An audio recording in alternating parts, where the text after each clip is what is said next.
નમસ્તે વિદ્યાર્થી મિત્રો, આજના વિડિયો લેક્ચરમાં આપણે ચેપ્ટર નંબર 2 નો અંતિમ મુદ્દાની ચર્ચા કરીએ છીએ અને એ મુદ્દો છે આ મુદ્દાને થોડો નીટ સંદર્ભે પણ લેવાનો છે, તો ધ્યાનમાં રાખજો તમે. આપણે આની અંદર વાત કરીએ છીએ પહેલા માઇક્રો ક્લાસમાં લઈ લઈએ. નાના મુદ્દાઓ ભેગા કરેલા છે. માઇક્રોપ્લાઝ્મા, વાયરસ, સ્ફિરોઇડ્સ, પ્રાયોન્સ અને છેલ્લે લાઇકેન. હવે મિત્રો તમને કહી દઉં કે આવા જે નીટ સંદર્ભે મુદ્દા છે કેટલા છે.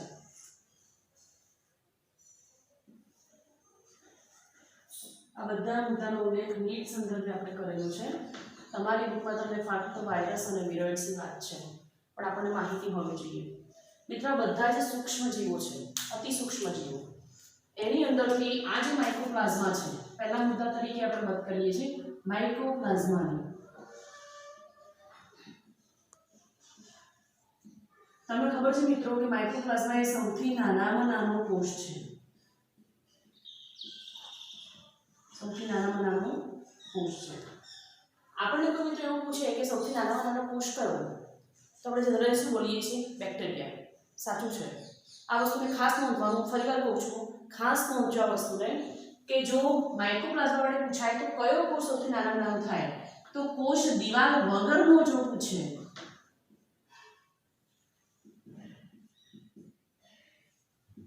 આપણને કોઈ આવું પૂછે કે કોષ દિવાલ વગરનો સૌથી નાનામાં નાનો કોષ, તો મિત્રો આપણે એને કહીએ છીએ માઇક્રોપ્લાઝ્મા. શું કહીશું મિત્રો? માઇક્રોપ્લાઝ્મા. અને જો કોષ દિવાલની સાથે પૂછે મિત્રો, જો કોષ દિવાલની સાથે પૂછે તો એ થશે બેક્ટેરિયા. કોષ દિવાલની સાથે થશે તો એ થશે બેક્ટેરિયા. બીજી અગત્યની વસ્તુ મિત્રો, માઇક્રોપ્લાઝ્મા, વાયરસ, વિરોઇડ્સ, પ્રાયોન્સ અને લાઇકેન્સ, આમાંથી કોઈનો પણ વર્ગીકરણમાં વિટેકરના 5 સૃષ્ટિ વર્ગીકરણની અંદર કોઈ નિશ્ચિત સ્થાન આ લોકોને મળેલું નથી, સિવાય કે માઇક્રોપ્લાઝ્મા. માત્ર ને માત્ર માઇક્રોપ્લાઝ્મા એવું છે કે જેનો મોનેરા સૃષ્ટિમાં સમાવેશ થયેલો છે મિત્રો. માત્ર ને માત્ર આ જ એવું છે કે જેનો મોનેરા સૃષ્ટિમાં સમાવેશ થયેલો છે. બાકીના જે બધા છે એ 5 સૃષ્ટિ વર્ગીકરણ પદ્ધતિમાં વિટેકરની કોઈ પ્રોપર સ્થાન મેળવી શક્યા નથી. આ માઇક્રોપ્લાઝ્માને આપણે બીજી રીતે ઓળખીએ છીએ PPLO, જેને આપણે કહીએ છીએ pleuro pneumonia like organism. Pleuro pneumonia like organism તરીકે પણ આપણે એને ઓળખીએ છીએ. હવે મિત્રો, માઇક્રોપ્લાઝ્મા એ અતિ સૂક્ષ્મ કોષ છે અને આ બધા જ પેથોજેનિક છે, એટલે કે રોગ કરતા સૂક્ષ્મ જીવો છે. એની આપણે ચર્ચા કરીએ છીએ. નંબર 2, બીજા મહત્વના મુદ્દા તરીકે આપણે લઈએ છીએ, જે આપણને પુસ્તક પ્રમાણે સૌથી અગત્યનો મુદ્દો છે, અને એ છે વાયરસ. મિત્રો, વાયરસ જે છે એવું કહી શકાય, ખાસ નોંધજો આના માટે, વાયરસ જે અતિ સૂક્ષ્મ છે. તમને કહી દઉં, જો વાયરસ કોષીય રચના ધરાવતો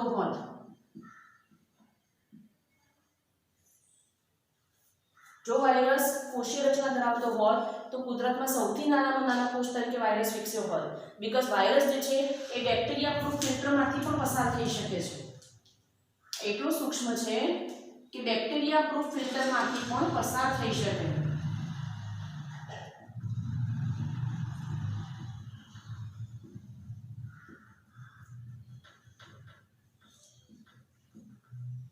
બેક્ટેરિયા પ્રૂફ ફિલ્ટરમાંથી પણ પસાર થઈ શકે. એનો અર્થ એ છે કે બેક્ટેરિયા કરતાં પણ અતિ સૂક્ષ્મ છે, અને વાયરસથી પણ સૂક્ષ્મ છે મિત્રો વિરોઇડ્સ. આ જે વાયરસ છે, વાયરસ માટે આપણે થોડી વાત કરી, પછી એના માટે કયા કયા વૈજ્ઞાનિકોએ શું કીધું એની આપણે વાત કરીએ છીએ. મિત્રો, વાયરસ જે છે એને આપણે જીવંત રસાયણ બોલીએ છીએ. શું બોલીએ છીએ? જીવંત રસાયણ. અહીંયા કોઈ શબ્દ વાપરે કોષ કે સૂક્ષ્મજીવ એવું કંઈ નહીં. આપણે શું કહીએ છીએ? જીવંત રસાયણ. બીજું, કેમ એને જીવંત રસાયણ કહેવાય છે? એટલા માટે કેમ કે એ જ્યારે કોષની અંદર હોય, જીવંત કોષની અંદર હોય ત્યારે એ સક્રિય હોય છે, બરાબર. પણ જ્યારે કોષની બહારની તરફ હોય મિત્રો, ત્યારે એ સંપૂર્ણપણે નિષ્ક્રિય હોય છે, એટલે કે કોઈ પ્રકારની ક્રિયાઓ દર્શાવતું નથી. એટલે એવું લાગે કે વાયરસ જે છે મૃત અવસ્થામાં છે, પણ એવું નથી હોતું. વાયરસ મૃત કે જીવંતનો કોઈ પ્રશ્ન જ નથી. It's a chemical. જ્યારે પણ એ સજીવ કોષની એટલે કે જીવંત કોષની અંદરની તરફ હોય ત્યારે પોતે સક્રિય થાય છે. સક્રિય થઈ પ્રજનન કરે છે અને મોટા પ્રમાણમાં બીજા અન્ય વાયરસને ઉત્પન્ન કરે, અને આ વાયરસ જે છે એ સજીવ શરીર પર હુમલો કરે છે. એટલા માટે તમને થતી શરદી એ પહેલા દિવસે ઓછી હોય, બીજા દિવસે શરદીના પ્રમાણમાં અતિશય વધારો થાય, ત્રીજા દિવસે ખૂબ વધારો થાય અને લગભગ 5 થી 7 દિવસને અંતે શરદી મટે છે. અને ઇન્ક્યુબેશન પીરિયડ પૂરો કર્યા પછી, જેમ હાલ આપણે કોરોનાની વાત કરીએ છીએ, શરદી માટેનો વાયરસ છે રીનો વાયરસ છે, કોરોના માટેનો વાયરસ આપણે એને કોરોના વાયરસ તરીકે ઓળખીએ છીએ, પણ એ રીનો વાયરસનું જ મ્યુટન્ટ સ્વરૂપ છે. એ કોરોના વાયરસની ઉપર આવેલા જે તંતુઓ છે લાંબા, આ લાંબા તંતુઓ એ પ્રોટીનના બનેલા છે, એનું જે લેયર છે ચરબીનું છે એટલે કે લિપિડનું છે, અને લિપિડનું હોવાને કારણે ઝડપથી ઓગળતું નથી. એટલા માટે જ્યારે આપણા શ્વસન માર્ગમાં ભેગું થઈ જાય ત્યારે શ્વસન માર્ગને જામ કરવાનું કામ કરે છે. એટલા માટે આપણને કહેવામાં આવે છે કે ગરમ પેય પદાર્થ લો, જેથી એ ચરબીના લેયરને રિલેક્સ કરી શકે. જો એ ચરબીનું લેયર ઉપરનું ફાટી જાય તો કોરોના વાયરસ જે છે નાશ પામે છે. આ તો વાયરસ મુદ્દે ચર્ચા વિશે વાત કરીએ છીએ. તો કોષની અંદર હોય ત્યારે સક્રિય સ્વરૂપે છે અને કોષની બહાર હોય ત્યારે મિત્રો એ નિષ્ક્રિય સ્વરૂપ તરીકે વર્તે છે. એટલા માટે આપણે જીવંત રસાયણ પણ કહીએ છીએ. બીજી વસ્તુ છે મિત્રો આની અંદર કે જનીન દ્રવ્યની જો વાત કરીએ તો, બરાબર છે, તો જનીન દ્રવ્ય તરીકે આમાં જનીન દ્રવ્ય તરીકે શું હોઈ શકે? મિત્રો વાયરસ વિશે ખૂબ વિશાળ સૃષ્ટિના છે. તમે કોઈ એક વાયરસ વિશે કંઈ સ્પેસિફિક ન કહી શકો. તો જનીન દ્રવ્ય તરીકે આની અંદર ડીએનએ નો એકલ તંતુ,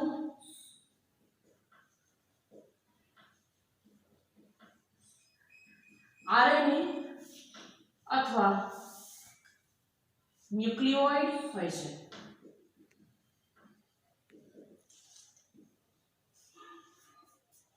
કેટલાક ન્યુક્લિયો પ્રોટીન પણ ધરાવે છે, જેને આપણે ન્યુક્લિક એસિડ પ્લસ પ્રોટીનનું કોમ્બિનેશન કહીએ છીએ. સોરી મિત્રો, બીજી વસ્તુ ધ્યાનમાં રાખશું, ખાસ નોંધવા જેવી બાબત કે આપણે બોલીએ છીએ કે રિટ્રોવાયરસ છે, બરાબર છે. આપણે વાયરસના સમૂહમાં કહીએ છીએ કે આનો સમાવેશ રિટ્રોવાયરસ પ્રકારના સમૂહમાં થાય. જેમ આપણે એઇડ્સ માટે જવાબદાર એચઆઈવી વાયરસ શું કહીએ છીએ કે આનો સમાવેશ રિટ્રોવાયરસમાં થાય. એનો અર્થ શું થાય? તો મિત્રો જે વાયરસમાં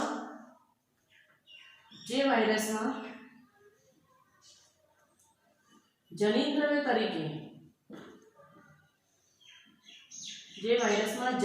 તરીકે આરએનએ આવેલું હોય, બરાબર છે. તો જે વાયરસમાં જનીન દ્રવ્ય તરીકે આરએનએ આવેલું હોય એ વાયરસને આપણે કહીએ છીએ રેટ્રોવાયરસ. વનસ્પતિને અસર કરતો જે વાયરસ છે, વનસ્પતિ જે વાયરસ છે, આ વાયરસ મિત્રો સિંગલ સ્ટ્રેન્ડેડ ડીએનએ ધરાવે છે, એટલે કે ડીએનએ નો એકલ તંતુ ધરાવે. ડીએનએ નો એકલ તંતુ. એસ પહેલો એસ જે છે સિંગલ માટે, બીજો એસ છે સ્ટ્રેન્ડ માટે. સ્ટ્રેન્ડ એટલે શૃંખલા, સિંગલ એટલે એકલ શૃંખલાનો ડીએનએ ધરાવે. જ્યારે જે પ્રાણી વાયરસ છે આ મિત્રો જે છે ડબલ સ્ટ્રેન્ડેડ ડીએનએ ધરાવે છે. ડબલ સ્ટ્રેન્ડેડ ડીએનએ ધરાવે છે કે અંદર બેવડો શૃંખલામાં ડીએનએ તંતુ છે. બીજી એક મહત્વની વસ્તુ, વાયરસ અતિ સૂક્ષ્મ છે મિત્રો, એનો જીવનકાળ પણ ખૂબ ઓછો છે, એટલે એ પોતાના રક્ષણ માટે શરીરની બહારની તરફ કેપ્સિડનું આવરણ ધરાવે છે. કોનું આવરણ ધરાવે મિત્રો? કેપ્સિડનું આવરણ ધરાવે છે. અને આ જે કેપ્સિડનું આવરણ છે એ બનેલું છે કેપ્સોમિયર નામના ઘટકોથી. શેનાથી બનેલું છે મિત્રો? કેપ્સોમિયર નામના ઘટકોથી. એવું બનેલું એક કેપ્સિડનું આવરણ ધરાવે છે. હવે વાત થાય કે વાયરસ વિશે કેટલાક વૈજ્ઞાનિકોએ શું ચર્ચા કરી અથવા તો શું પોતાના નિવેદનો નોંધ્યા છે. તેના જે પહેલા વૈજ્ઞાનિક છે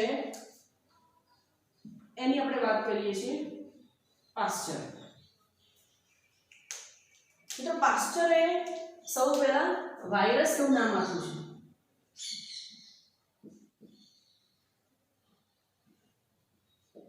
વાયરસ નામ કોણે આપ્યું છે? પાસ્ચર. અને વાયરસનો અર્થ એવો થાય ઝેરી રસાયણ.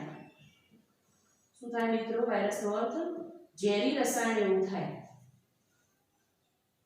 તો આ નામ કોણે આપ્યું છે? પાસ્ચરે. ત્યાર પછીના વૈજ્ઞાનિક છે ઇવાનોવાસ્કી.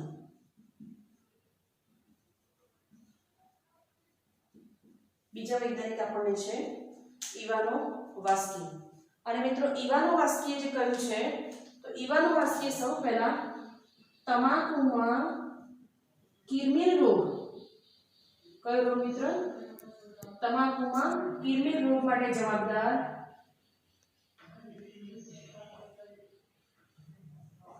TMV વાયરસ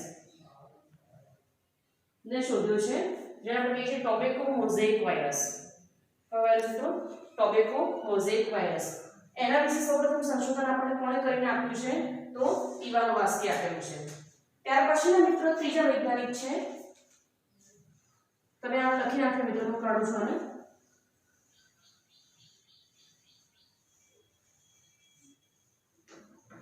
એના પછીના વૈજ્ઞાનિક છે બેઝરેનિક, MS બેઝરેનિક. MS બેઝરેનિક. આ વૈજ્ઞાનિકે શું સાબિત કર્યું મિત્રો? આ વૈજ્ઞાનિકે એવું સાબિત કર્યું કે વાયરસ એ ચેપી છે. વાયરસ ચેપી દ્રવ્ય છે. અને એ કેવી રીતે એમણે સાબિત કર્યું? તો એમણે એ જોયું કે તંદુરસ્ત છોડમાં સંક્રમિત છોડની સંક્રમણ અસર થાય છે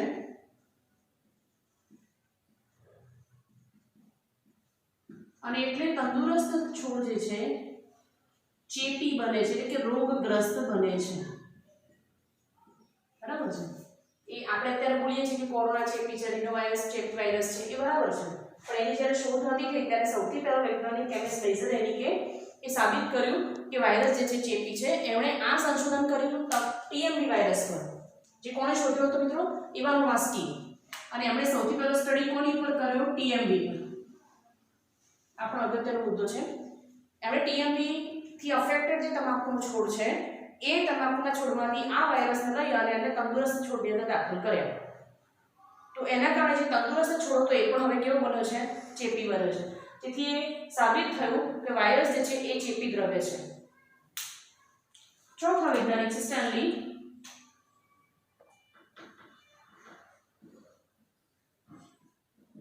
અને એમણે મિત્રો એવું નિવેદન આપ્યું હતું કે વાયરસ જે છે એને સ્ફટિક સ્વરૂપમાં ફેરવી શકાય છે. એટલે કે વાયરસ જે છે એ સ્ફટિક સ્વરૂપ ધરાવે છે, અથવા આપણે એને સ્ફટિક સ્વરૂપમાં ફેરવી શકીએ છીએ, એટલે સ્ફટિક સ્વરૂપે ધરાવે છે. મિત્રો વાયરસથી થતા રોગો, આ આપણે ચર્ચા કરી વાયરસ વિશે. હવે એનાથી થતા રોગો વિશે ચર્ચા કરીએ તો માનવમાં થતો પોલિયો ગંભીર વાયરસ છે, શરદી માટેનો વાયરસ છે, ઘણા બધા. અત્યારે તમને ખબર છે કોરોના વાયરસ છે, ઘણા બધા વાયરસ છે. અને વનસ્પતિમાં થતા રોગ માટે જવાબદાર, જેમ કે આપણે કહી શકીએ કે તમાકુનો કિરમિર રોગ કોના દ્વારા થાય છે? વાયરસ દ્વારા.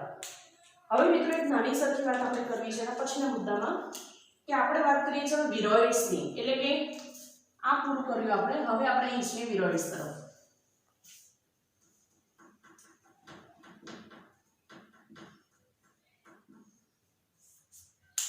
વિરોઇડ્સ નામ જે છે મિત્રો એ સૌથી પહેલા ડાયનરે આપ્યું છે.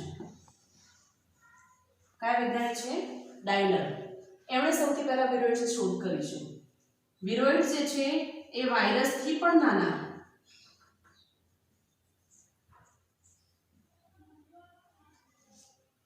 એ કેવા છે?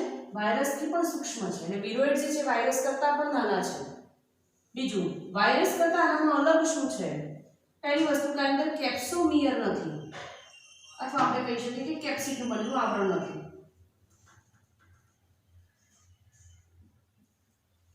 આની અંદર કેપ્સિડનું બનેલું આવરણ નથી. બીજું, જનીનદ્રવ્ય તરીકે મિત્રો આ જે છે ન્યુક્લિયોપ્રોટીન ધરાવે છે. શું ધરાવે મિત્રો? ન્યુક્લિયોપ્રોટીન. અને ન્યુક્લિયોપ્રોટીન એ કોમ્બિનેશન છે nucleic acid plus protein. Nucleic acid plus protein એ કોમ્બિનેશન છે અને જનીનદ્રવ્ય તરીકે વિરોઇડ્સ જે છે એ શું ધરાવે છે? ન્યુક્લિયોપ્રોટીનને ધરાવે છે. વિરોઇડ્સથી થતા ગંભીર રોગોમાં તમે જોઈ શકીએ કે બટાટામાં થતો ગ્રંથિલ રોગ,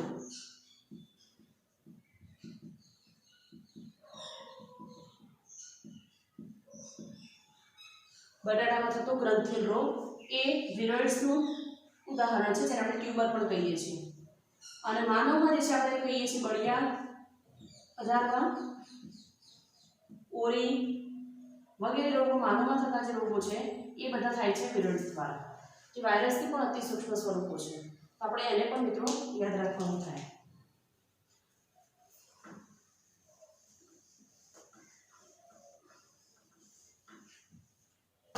હવેના મુદ્દામાં આપણે એમ થઈ ગયું કે પ્રાયોન્સ એ શું છે?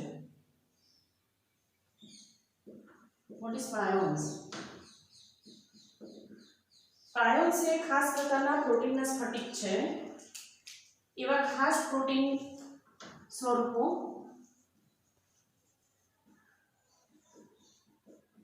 કે જે સજીવોને રોગ કરતા છે, જે સજીવોમાં કોઈના કોઈ રોગ માટે અથવા તો કોઈ પ્રકારની અસામાન્યતા માટે જવાબદાર છે, એવા ઘટકોને આપણે પ્રાયોન્સ તરીકે ઓળખીએ છીએ. મિત્રો, ઘણા સૂક્ષ્મજીવો પોતાના સ્તર પર પ્રોટીનનું આવરણ ધરાવે છે, સ્પેશિયલી બેક્ટેરિયા અને વાયરસ. એના શરીર પર પ્રોટીનનું બનેલું આવરણ કોઈના કોઈ સ્વરૂપે ચોક્કસ હોય છે અને એ જે આવરણ છે, એ જે પ્રોટીન ઘટકો છે, એ સજીવોમાં કોઈના કોઈ રોગ માટે ચોક્કસપણે જવાબદાર હોય છે. આ પ્રોટીનના બનેલા કણો છે, એટલા માટે આપણે કહીએ છીએ પ્રાયોન્સ. આ માત્ર તમારી સમજ માટે કે પ્રાયોન્સ શબ્દ શું છે એટલા માટે. અને હવે આપણે છેલ્લા મુદ્દાની ચર્ચા કરીએ છીએ, જે છે લાઇકેન. મિત્રો, લાઇકેન જે છે એ બે સ્વતંત્ર સ્વરૂપો લીલ અને ફૂગના જોડાણથી બને છે. કોનાથી બને છે? લીલ અને ફૂગના જોડાણથી. મિત્રો, લીલ જે છે એ સુકોષ કેન્દ્રી સજીવ છે અને એનો સમાવેશ વનસ્પતિ સૃષ્ટિમાં થાય. ફૂગ એ પણ સુકોષ કેન્દ્રી સજીવ છે, એ અલગ આખી સૃષ્ટિ છે. તો બંને સભ્યો જ્યારે અલગ અલગ હોય ત્યારે વર્ગીકરણમાં સ્થાન ધરાવે છે, પરંતુ બંનેનું કોમ્બિનેશન સ્વરૂપ છે, સિમ્બાયોસિસ સ્વરૂપ લાઇકેન, એનું વર્ગીકરણ સૃષ્ટિમાં કોઈ સ્વતંત્ર સ્થાન નથી. જે મેં તમને પહેલા જ કહ્યું કે માઇક્રોપ્લાઝ્મા સિવાય આમાંથી કોઈ પણ સૂક્ષ્મજીવનું વર્ગીકરણ સૃષ્ટિમાં કોઈ નિશ્ચિત સ્થાન નથી. લાઇકેનના જે ઘટકો છે મિત્રો, એમાં લાઇકેનના ઘટકમાં લીલના ઘટકને આપણે કહીએ છીએ એઝ અ ફાઇકોબાયોન્ટ. શું કહીએ છીએ આપણે એને? ફાઇકોબાયોન્ટ. અને ફૂગના ઘટકોને મિત્રો આપણે કહીએ છીએ માઇક્રોબાયોન્ટ. બરાબર છે? કેમ કે આ જે છે લીલ, તમને ખબર છે મિત્રો કે લીલ જે છે હરિત કણ ધરાવે, આની અંદર હરિત કણ ધરાવે, રંજક કણો ધરાવે અને એટલા માટે કેવી છે? સ્વયંપોષી છે. જ્યારે ફૂગની અંદર હરિત કણ ગેરહાજર, રંજક કણો ગેરહાજર અને એટલા માટે ફૂગ જે છે કાં તો પરોપજીવી કાં તો મૃતોપજીવી છે, પણ સ્વયંપોષી તો નથી જ. લીલ અને ફૂગનો સંબંધ જે છે એ લીલ અને ફૂગનો આ સંબંધ સહજીવન પ્રકારનો સંબંધ છે.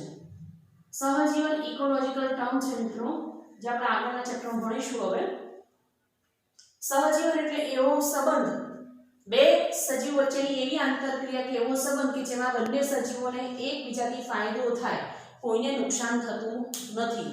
અહીં શું ફાયદો થાય છે? તો મિત્રો, લીલ જે છે એ મેં તમને કહ્યું કે સ્વયંપોષી પોતાનો ખોરાક જાતે બનાવે છે અને ફૂગ જે છે ખોરાક બનાવી શકતી નથી. તો ફૂગનું જે શરીર છે, મેં તમને કહ્યું કે કવક જાળ સ્વરૂપે છે, તંતુ સ્વરૂપે છે. એટલે એ તંતુ સ્વરૂપે હોવાને કારણે સ્પંજ જેવું કહી શકાય કે વધારે પ્રમાણમાં ભેજનું શોષણ કરી શકે.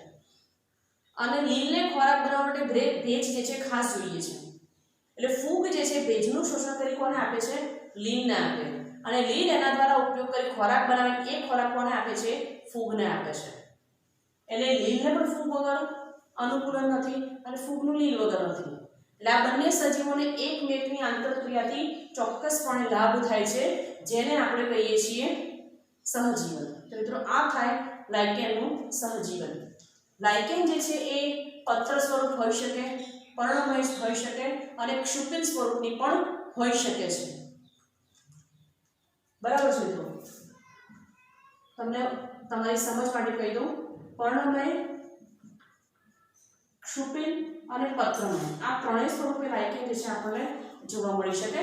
લાઇકેનના કેટલાક સામાન્ય ઉદાહરણો છે: સ્ટ્રિગ્યુલા, દગડફૂલ, પાર્મેલિયા વગેરે લાઇકેનના કેટલાક ઉદાહરણો છે. તો મિત્રો અહીં આપણે વાત કરી માઇક્રોપ્લાઝ્મા, વાયરસ, વિરોઇડ્સ, પ્રાયોન્સ અને લાઇકેન્સનું. અહીં સાથે મિત્રો આ પ્રકરણ નંબર 2 પૂરું થાય છે. હવેના નેક્સ્ટ લેક્ચરમાં આપણે પ્રકરણ નંબર 3 વનસ્પતિ સૃષ્ટિ વિશે વિગતે ચર્ચા કરીશું. મિત્રો આ પણ ટેક્સોનોમી ખૂબ અગત્યનું પ્રકરણ છે. તમારે યાદ કરવાનું થોડું વધારે થાય, તમને થોડું કંટાળો પણ આવે, પણ બહુ અગત્યના મુદ્દા છે. અને બીજું મિત્રો, કદાચ એવી વાત ચાલે છે કે કોરોના વાયરસને કારણે પહેલી પરીક્ષા માસ પ્રમોશનમાં જાયેલી છે.